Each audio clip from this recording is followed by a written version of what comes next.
На Якутию возлагают большие надежды. Международный фонд охраны журавлей и фонд Диснея в течение 9 лет будет направлять по 25 тысяч долларов на сохранение популяции восточных журавлей. О том, какая работа будет вестись и что уже достигнуто в деле сохранения самого редкого вида журавлей, расскажет Розалия Борисова.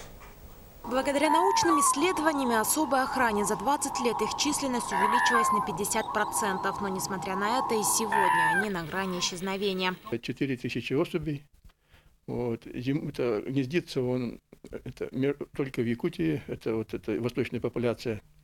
А зимует это на юго-востоке Китая, только на одном озере. Озеро называется Паянг. Низкая численность, потому что у него низкий темп размножения. Зимует он в очень населенном районе, это в Китае, где-то там, где он зимует, где-то несколько тысяч человек на квадратный километр.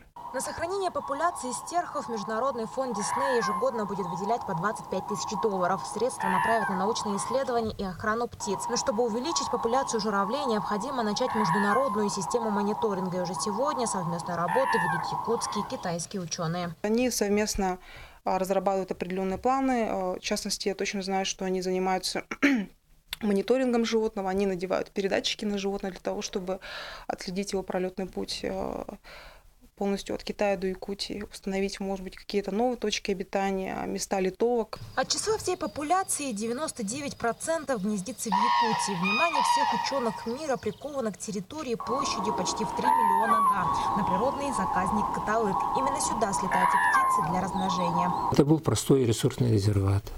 А в 2014 году мы подняли статус до государственного природного заказника.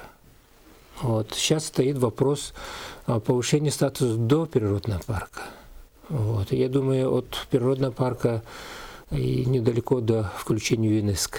Как признаются специалисты, объем работы большой. Уже этим летом ожидается прибытие специалистов из Международного фонда охраны журавлей. Экспедиции, научные исследования должны сделать основные места обитания стерха наиболее безопасными и комфортными. Как итог, стать фактором для увеличения популяции священной для народа Саха птицы.